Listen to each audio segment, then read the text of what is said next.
Jadi ke Kemdikbud. Jadi bagian abang. Apa tuh? Berkurang, kuliah, Bagi umumnya pas jadi dua. Oke lah, oke. Tapi Pak mau tentang jadi Konteks, Enggak. itu non-kon. jadi konstruk derajat kedua bisa dikatakan interpretasi dari konstruk derajat pertama kan?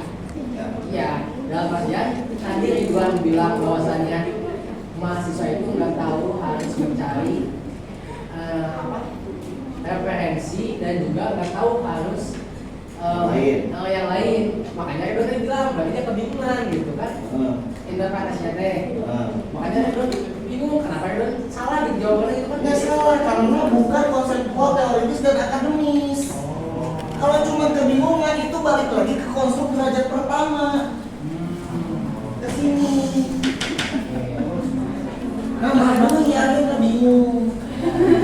Itu beres-beres jadinya. Kan setelah Ridwan ditanya bagaimana perasaan Ridwan ketika apa perasaan Ridwan ketika intugasi 5 jurnal. Terus tadi Ridwan bilang kebingungan. Nah, kan saya tanya, bagaimana bisa kalau Ridwan kebingungan? Akhirnya Ridwan kan langsung jawab seperti ini. Kan bagaimana pertanyaannya? Ya saya nggak bisa Pak nyari referensi. Saya akhirnya ketika sudah dekat deadline dan sebagainya, akhirnya saya menginterpretasikan ada masalah di epistemologis. Banyak juga malah kayak kembalian konstruk derajat pertama. Gitu. Nah makanya saya bilang tadi, ini tidak semua dosen atau peneliti paham konstruk derajat kedua. Atau emang ini Pak, atau emang cuman masalah di apa bahasa aja gitu? Bisa nanti? Ya, enggak juga. Kalau berkaitan dengan semantik, itu kalian jadi mengganti hal-hal yang bersifat judgmental. Kalau kalian bilang di situ ada bukan menurut subjek ya, misalkan penugasan 5 jurnal ini dirasa seperti formalitas saja, tapi menurut peneliti nggak boleh. Karena kita harus memisahkan judgement tadi. Divalidasinya oleh siapa dugaan ini? Dua ini.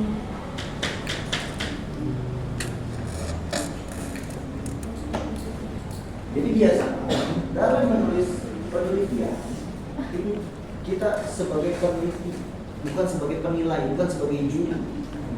Yang kita bisa sampai sejauh ini aja menginterpretasikan pengalaman seorang tersebut.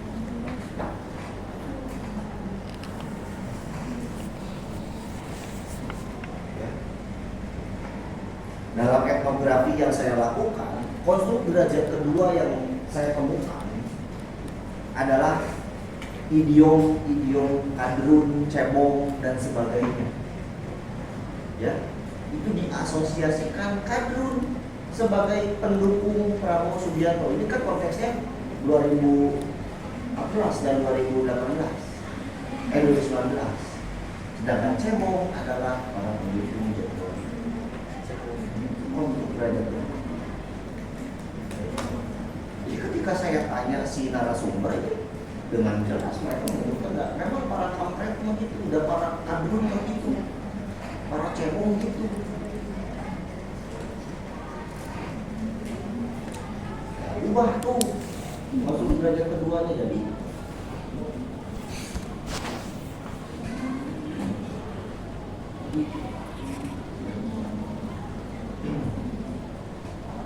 Sampai sini ada pertanyaan.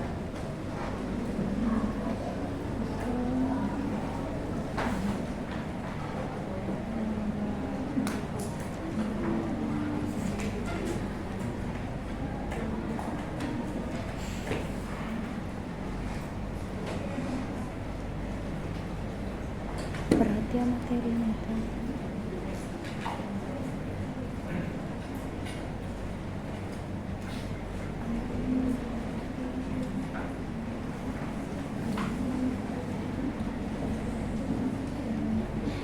Ada pertanyaan?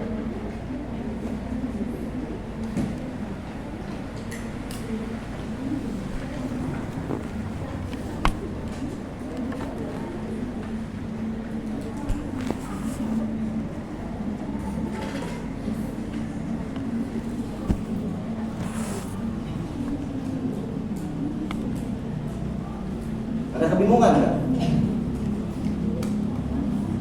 Atau paham? Tapi Pak, boleh tanya Pak? Ya boleh, tadi saya nanya. Ada yang mau nanya apa? Boleh nanya. Ini kan emang mungkin kalau menurut kita sendiri ya, nggak tahu sampai yang lain Pak. Istilah konsep belajar itu emang baru sekarang gitu. Ayo dong. Nah, apakah emang di luar itu emang udah dijelasin dengan istilah yang lain atau emang seperti apa gitu? Karena ya mungkin yang baru dengar sekarang gitu. Tapi pemahaman tentang dalamnya tuh emang yang baru tuh emang pernah kedengar ataupun bahkan Tidak pernah kan? tidak pernah gitu. Tapi apakah emang di luar itu ada istilah lain selain konstruk derajat tadi? Emang enggak ada? Kan kamu juga baru ngambil mata kuliah kualitatif. Tapi baru datang. Kalau orang lain dosennya belum tentu pada dengar bisa.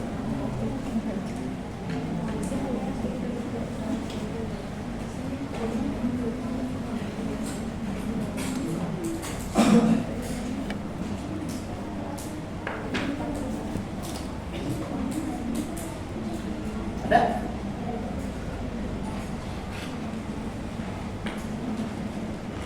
Tertarik nggak dengan fenomenologi? Ya. Tanya langsung ya. Jangan takut salah di sini ngepanggil orang. Kalau fenomenologi mah kalau PT-nya harus makin Harus apa? harus makin Interpretasikan subjek gitu ya. pengalaman si Kayak subjek. pengalaman subjek. Nah, itu kan susah ya kayak Kenapa? itu kan susah.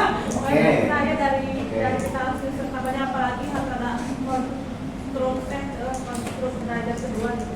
Nah, itu biasanya orang kita dia susah gitu baca. Terus bacanya baca apa gitu Pak? Buku apa? Bukan hanya membaca sih, ya. Jadi sekali lagi saya bilang fenomenologi itu tricky. Seperti tadi saya bilang, nggak semua dosen dan peneliti pun sadar akan konsep belajar kedua ini. Artinya memang sulit. Betul, memang sulit. Banyak yang itu. Kita untuk mendengarkan si narasumber aja kan sebetulnya sudah sulit. Itu sudah hambatan sebetulnya kan. Entah apa yang terjadi, apakah si orangnya misalkan kurang aktif dalam berbicara, ditanya bagaimana jawabannya apa, ditanya apa, dijawab. Itu adalah tantangan tersendiri. Nah, akhirnya yang apa ya namanya, agar kita bisa dalam mengidentifikasi konflik derajat kedua itu adalah yang pertama, kita harus cermat dan jeli. Jadi saya beri jaminan kepada kalian, kalau step-step kalian sudah benar seperti ini, itu akan mudah. Artinya, ketika menggali data, bertanya pada narasumber, itu pertanyaannya yang benar. Tapi kalau pertanyaannya terus di apa, tidak akan mudah. Jadi kita perlu eksploratif dalam bertanya. Misalkan kan tadi saya sudah contohkan, si Ridwan itu merasa apa tadi? Kebingungan. Akhirnya kan harus ditanya lagi, apa yang membuat Ridwan kebingungan itu? Kemudian dia apa sampai bisa juga bingung sendiri jadinya. Saya bingung terhadap kebingungan saya sendiri. Bisa nggak kayak gitu? Bisa. Bikin bingung nggak tuh kitanya? Bikin bingung karena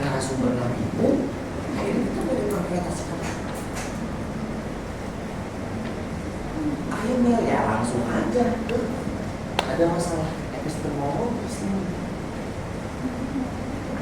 Itu aja simpulnya. Karena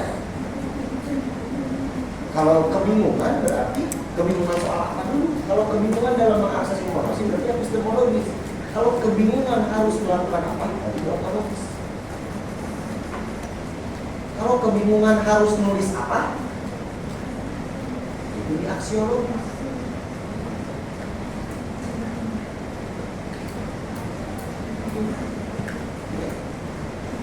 Intinya mah harus jeli. Ya kejelian itu bisa diasah lewat apa? Lewat baca, lewat diskusi, lewat tulis, dan berkomunikasi.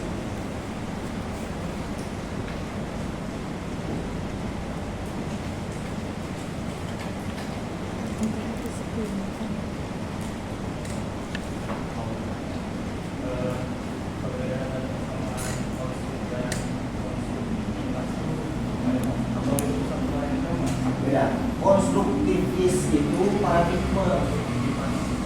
Ini konstruktivitas itu paradigma.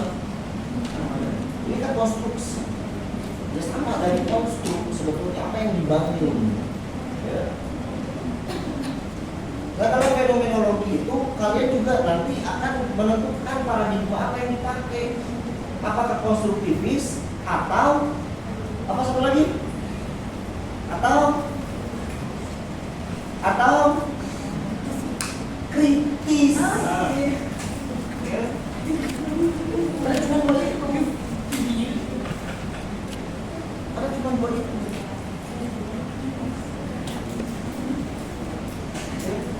Berarti cara mengidentifikasi paradigma ini gimana?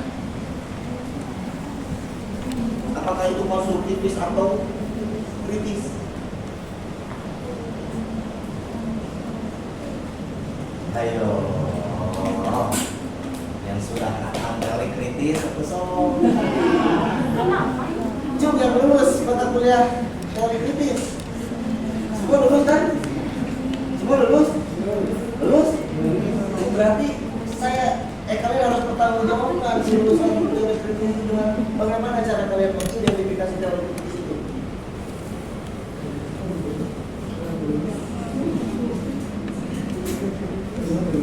Ya? Udah lulus, nah ngerjakan jurnal kan asal kita ngerjakan jurnal orang aja tapi lulus, orang punya katalog untuk pertemuan.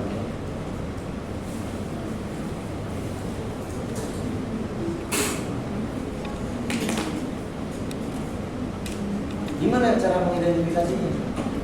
Ayo. Sekali lagi saya bilang, berbicara teori kritis berarti membahas apa? Kasus.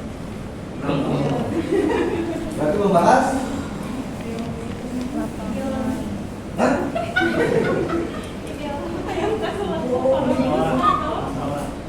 Masalah. Hah?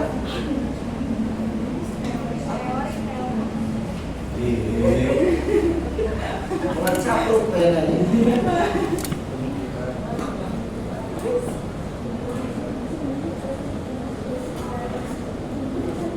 Apa? Ayo.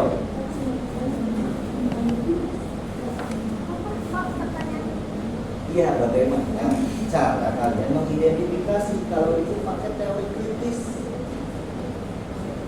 Kalau menyinggung hal apa?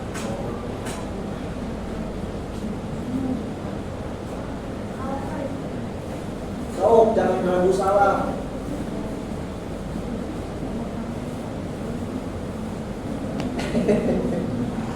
Kan kenapa tahu jawabannya itu lulus dari bisnis deh.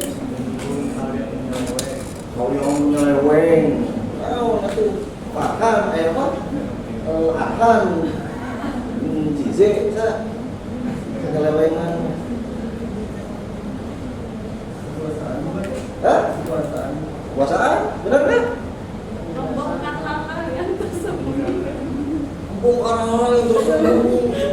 Kalian kebuka juga nemu tuh hal yang tersembunyi. Aduh ini lah.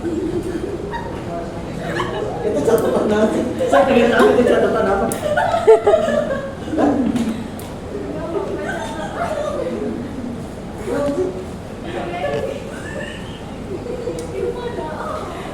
fokusnya membongkar hal-hal tersembunyi seperti ideologi, ketimpangan sosial, dan lain-lain.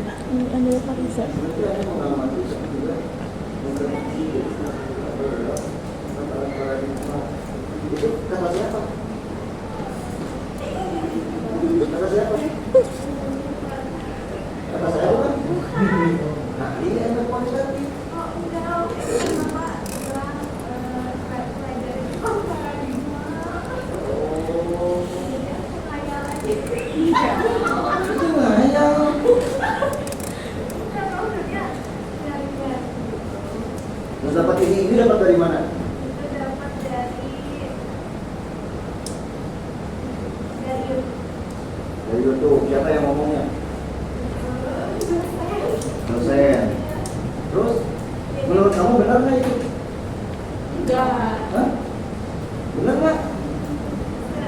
rupanya enggak maksudnya saya itu paling jam ya Nah, masa bandingkan dengan dosen kamu sendiri. paling gampang kalau ada dia itu mengkritisi yang udah jadi teori sebenarnya. Allahu Akbar. Ya, Dan ngasaan iya kalau saya kali kamu lah. Itu yang kamu tulis itu benar. Karena ini apa? Mengungkap ketimpangan sosial. Ketimpangan sosial itu artinya banyak sekali ketimpangan. Ketimpangan itu bukan hanya sosial. Ketimpangan sosial ini bisa apa aja poinnya. Sosial itu kan secara universal, tapi di dalamnya ada apa? Ada gender, ada apa? Kultur, ada nggak ketimpangan budaya? Ada nggak? Ada. Ketimpangan apa lagi? Informasi, apalagi ekonomi. Dalam gender ada apa aja? Ada feminisme, ada maskulinitas, ya, dan lain-lain sebagainya. Ya. Jadi selama kalian tidak membahas ini, artinya itu penelitian konstruktivis kalau dalam konteks fenomenologi. Artinya ketika membahas ketimpangan sosial nantinya akan muncul apa? Ideologi. Apalagi kata Asep tadi kekuasaan. Apalagi hegemoni.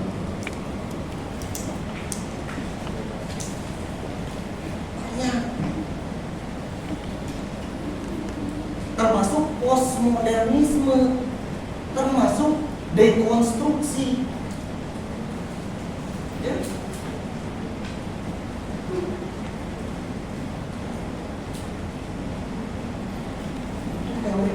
Udah benar kamu tuh, tapi beresin itu kamu pahami. Nah ini kamu interpretasikan dan ini apa? Berarti itu bagus dosanya. Walaupun secara struktur jangan dulu ideologi, harusnya ketimpangan sosial dulu karena teori kritis itu beranjak dari ketimpangan sehingga muncullah ideologi ini salah satu faktor. Karena masing-masing dari kalian dengan segala permasalahan kalian membawa ideologi kalian masing-masing. Ada struktur di dalam sini tuh ada struktur ideologi, ada struktur kekuasaan, ada struktur hegemoni, itu macam-macam lagi. Ditanya orangnya. iya Bapak.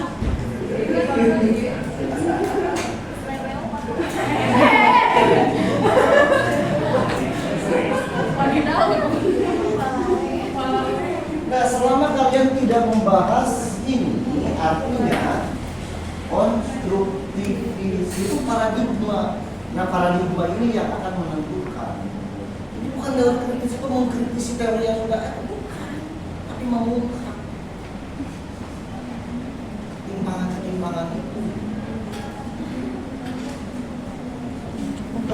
Yang dikritik apa? Soksep yang dikritik apa? Berarti teorinya bukan.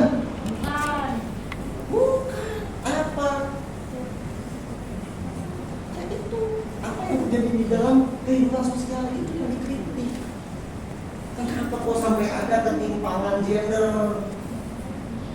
Kenapa sih di IPI itu lebih banyak mahasiswa perempuannya daripada laki-laki? Misalkan. Lalu tunggu dulu apakah itu jadi ketimpangan atau tidak? Tapi malah dengan mayoritas perempuan, tapi malah yang dominasi tetap laki-laki. Ada apa? Berarti tetap ketimpangan gender ini masih berlaku karena aturan-aturan yang dibuat oleh laki-laki. Akhirnya yang perempuan ngikut. Ketua HMJ laki-laki, Kosma laki-laki, perwakilan apa-apa laki-laki, perempuan jadi apa? Anggota weh. Ketimpangan bukan? Ketimpangan. Ada apa? Kok sampai struktur gender aja, walaupun perempuan jadi mayoritas tapi tetap didominasi oleh laki-laki. Cok KMJ, ketuanya full, koordinator-koordinatornya banyakkan perempuan, banyakkan laki-laki. Kenapa? Oh. Karena tidak hakal belajar teori kritis. Wow. Hanya belum ke struktur kekuasaan, belum ke ideologi, belum ke hegemoni. Kita punya serius. Tuh, secara tidak langsung saya tadi mengkritik teori atau bukan? Bukan, tapi saya kritik atas kabinet Epul.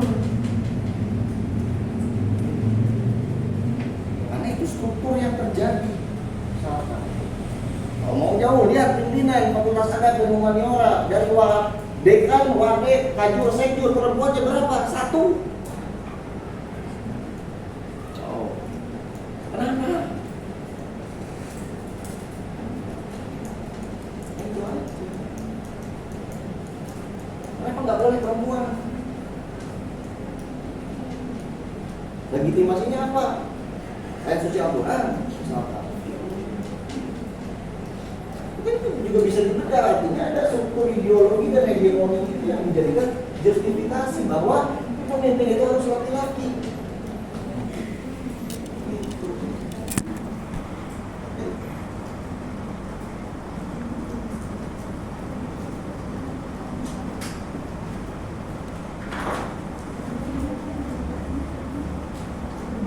Itu ya, jadi poinnya itu. Kalau tidak ada itu yang disinggung, maka itu jadi konstruktif dan tidak masalah itu. Siapa yang menghindari fenomenologi itu jujur aja, merasa Pak ini bukan field saya, nggak apa-apa. Karena jujur saya sampai sekarang belum pernah melakukan penelitian fenomenologi, maksudnya jadi penulis pertama. Nah saya langsung meneliti karena rigid dan rigor.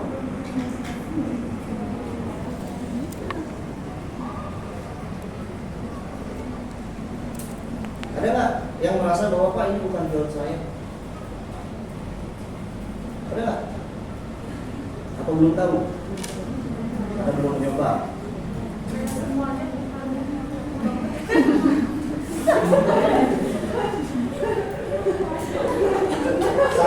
Saya tahu passion kamu. Benar, saya tahu passion kamu. Punya suami ganteng, kaya raya, dan kamu tidak perlu bekerja. Ya, benar? Benar nggak? Hanya enggak, benar nggak? Tapi uang datang terus. Pengen beli apa bisa. Benar nggak? Ya, tapi impian semua orang.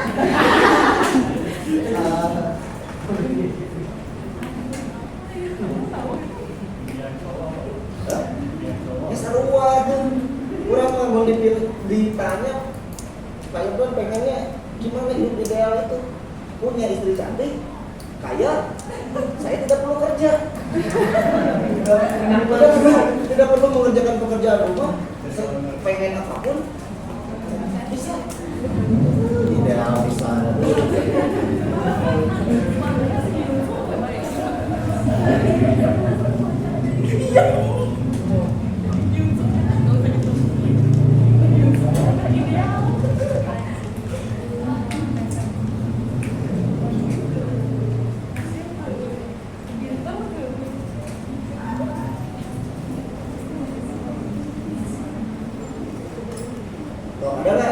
sudah merasa bahwa bukan ke saya itu fenomenologi. Serius, karena fenomenologi itu penelitiannya panjang, nggak bisa dengan singkat, itu panjang. Biasanya ada periode. Lebih baik fenomenologi itu dilakukan ketika fenomena itu sedang terjadi. Kalau sudah lampau, itu jadinya tadi hermeneutik. Boleh, tapi kan namanya orang, pengalaman kan, perasaan tentang pengalaman itu bisa berubah seiring waktu. Kayak misalkan kalian di semester kemarin menganggap, oh semester ini paling berat. Tapi ternyata setelah lulus semester kemarin, wah ternyata semester kemarin itu belum ada apa-apanya, semester ini yang paling berat.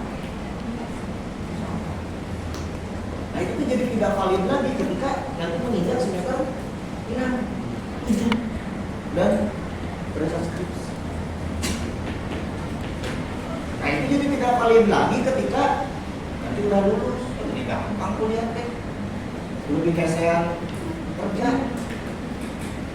udah kerja terus nikah, sama kangen single, zaman mahasiswa, zaman kerja, terus kerja teh udah menikah teh asal jadi pemokapnya.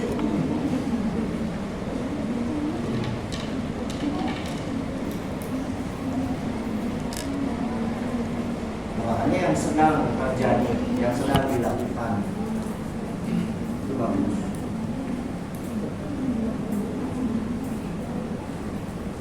Ada pertanyaan?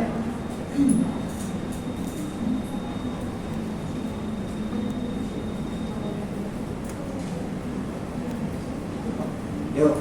Kalau saya sebenarnya tertarik Pak dalam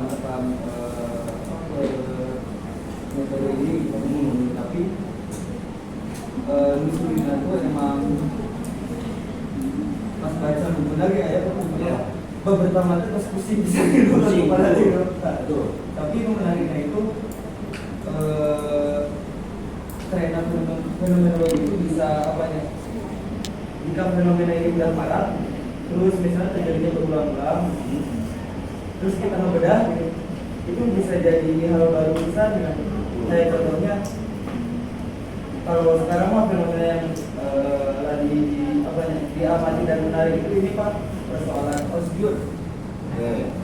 Persoalan osjur ini kan fenomenanya yang terjadi berulang setiap tahun gitu. Yang saya rasa ini osjur itu masalah gitu. Masalahnya apa? Ya masalahnya sederhana sebenarnya Pak. Orang-orang habisin anggaran bergigit-gigit gitu, dalam waktu 3 hari gitu.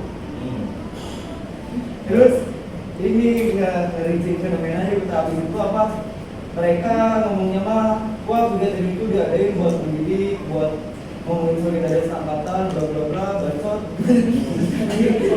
Nah padahal di sisi lain 3 hari mereka gak pintar gitu ya. 3 hari itu solid, apalagi gitu. Cuma 3 hari doang.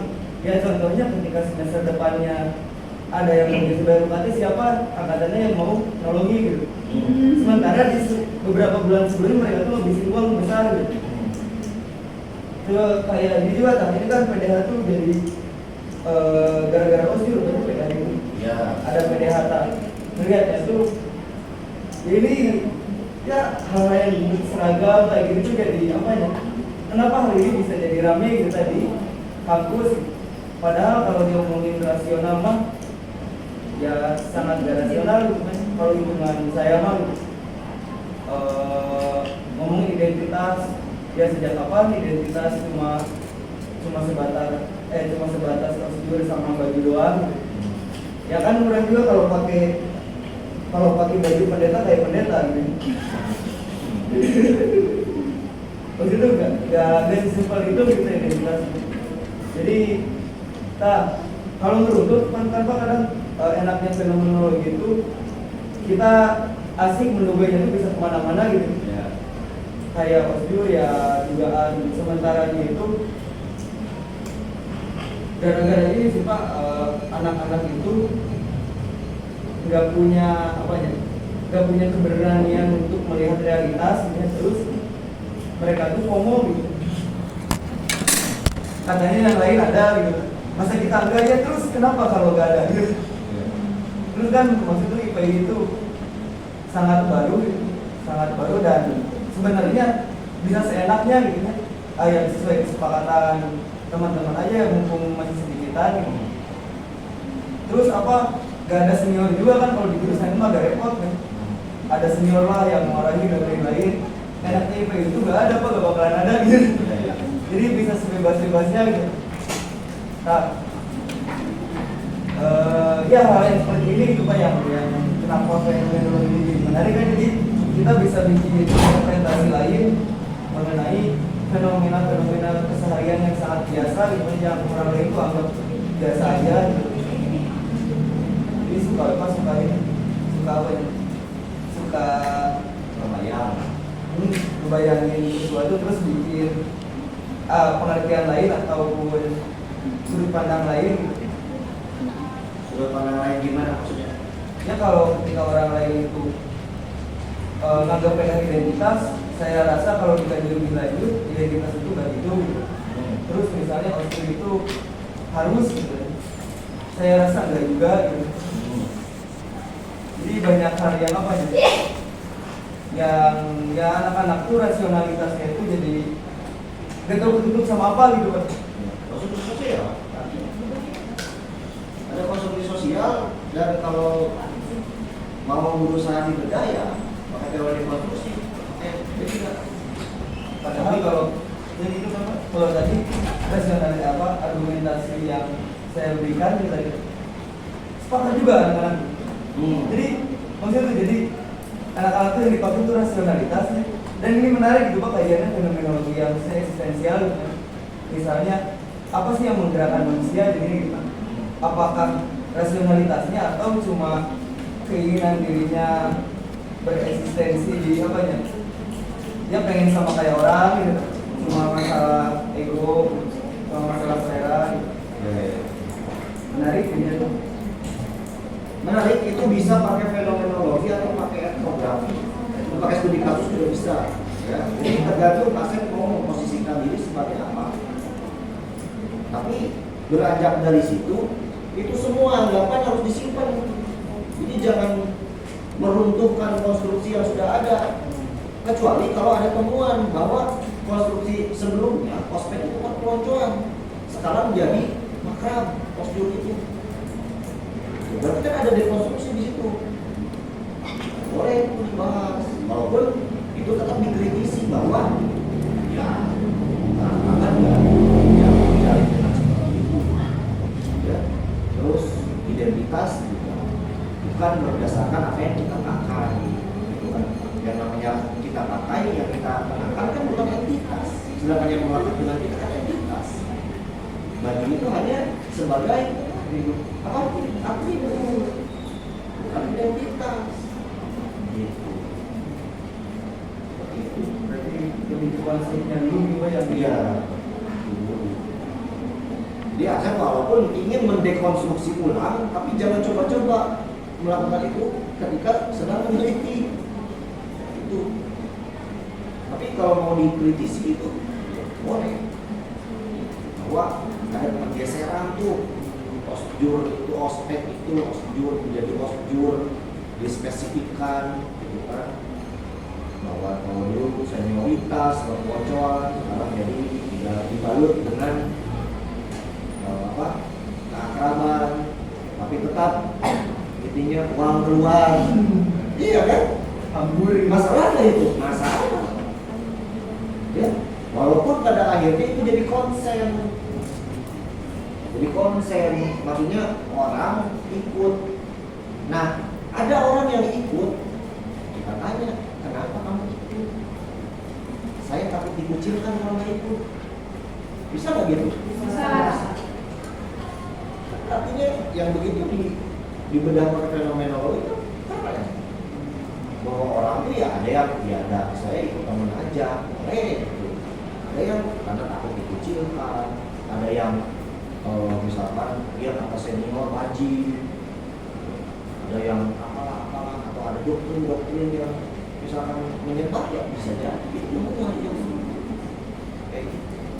Nah itu hanya bisa dapat ketika kita mewawancarai subjek itu. Makanya panjang prosesnya. Ngobrol sama satu subjek aja bisa berbulan-bulan, berhari-hari. Belum lagi kita ngamatin kan. Ini ada 5-10. Syukur-syukur jadi. Nah biasanya memang hal baru itu dimunculkan oleh fenomenologi atau etnografi. Itu selalu ada pembaruan dari situ. Bagus kalau pemikiran kayak gitu. Karena betul dari zaman siapa ospek itu ada. Urun terus. Ketika kalian nanya dosen yang sepuh, dulu ikut ospek nggak ikut. Sepuh itu deh. Terus ke berbagai generasi sampai ke generasi saya dan generasi Z seperti Pak Rusdan. Ya.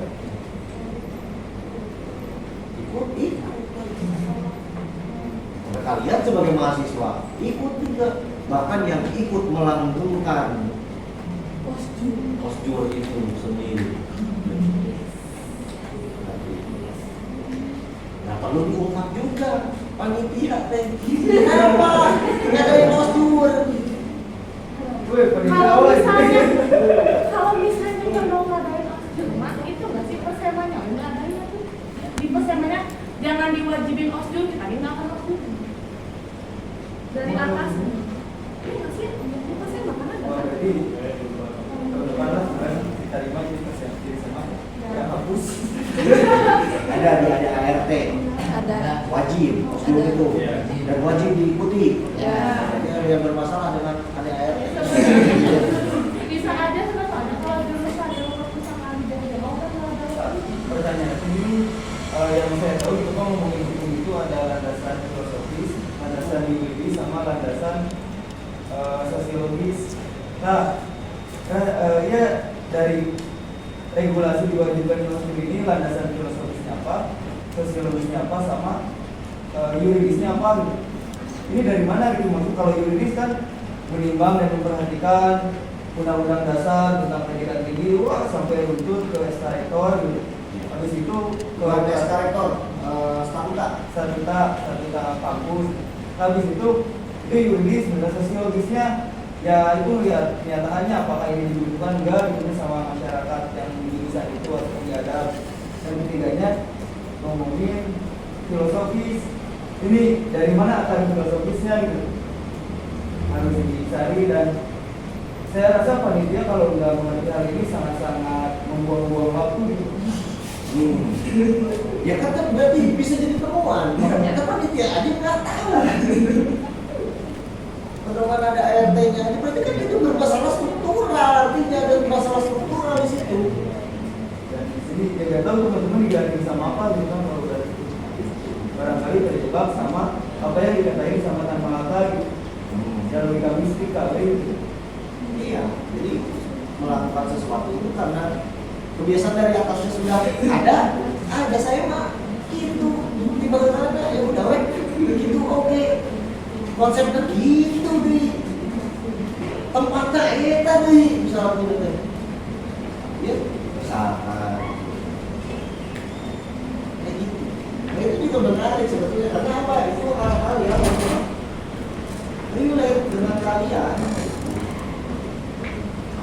Ya. Menarik. Cuman banyak baca aja, kalau nggak salah penelitian tentang ospek itu udah banyak